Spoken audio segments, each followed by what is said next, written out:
Il a gravi les échelons de la hiérarchie des gangs pour diriger le gang Village de Dieu 5 secondes. Le jeune gangster a publié des vidéos de rap et a même été récompensé par YouTube pour avoir obtenu 100 000 followers.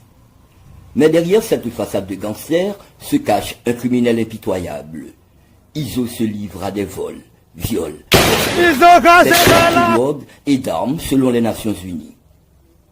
Il est également accusé d'entraver l'acheminement de l'aide humanitaire et de réussir à prendre le contrôle des routes maritimes dans la baie de Port-au-Prince. Cela lui permet de contourner les territoires tenus par d'autres gangs et de déplacer rapidement des armes et des munitions.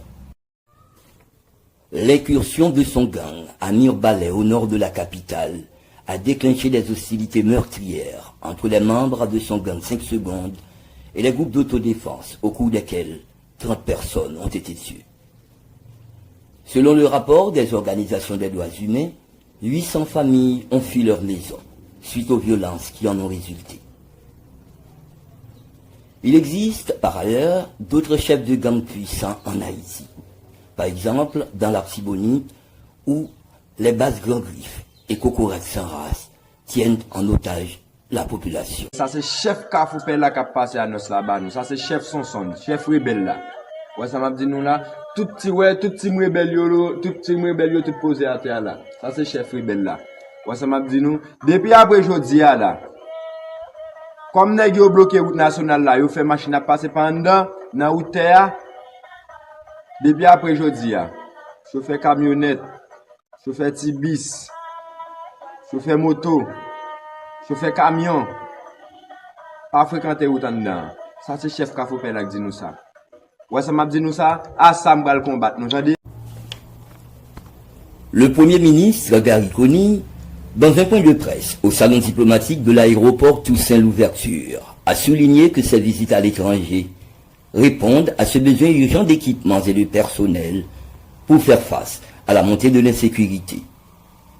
Il a précisé que lors de son passage à Nairobi, il obtiendrait des avancées sur le déploiement des troupes kenyanes pour soutenir les forces locales. Sa rencontre avec le vice-président Emirati avait pour objectif d'établir un flux régulier d'assistance technique, de drones et de matériel sophistiqué pour l'armée et la police. M. Coney a également annoncé la formation de 700 nouveaux policiers et soldats, ainsi que l'ouverture des centres de formation. L'ambassadeur Todd Robinson, en visite dans le pays, a renouvelé l'engagement des États-Unis à aider dans la lutte contre les gangs en Haïti. L'assistant secrétaire d'État au Bureau international chargé de la lutte contre les stupéfiants et de l'application de la loi aux États-Unis a annoncé la livraison dans les prochaines semaines de véhicules blindés à la police nationale d'Haïti. Le samedi 6 juillet 2024, 4 véhicules blindés sont arrivés à l'aéroport Toussaint-Louverture. Ces véhicules sont destinés à renforcer les capacités des policiers kenyans de la mission multinationale de soutien à la sécurité. Le Premier ministre Gary Coney a réaffirmé la détermination de son gouvernement à lutter contre l'insécurité, mettant en garde les criminels sur l'impact limité de leurs actes sur les efforts des autorités. 20 nouveaux blindés ont été livrés par le gouvernement américain. Le conseiller président, M.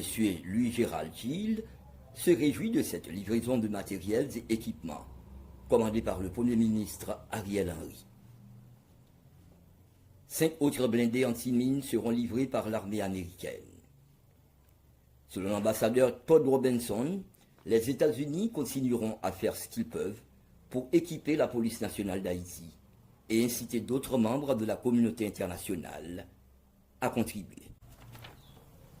M. Gilles, du Conseil de transition, se dit confiant que le gouvernement pourra rétablir le climat sécuritaire propice à l'organisation des élections. Toutefois, l'ambassadeur de France en Haïti, M. Fabrice Mouriez, a indiqué que le problème réel de la police haïtienne est l'insuffisance des policiers spécialisés.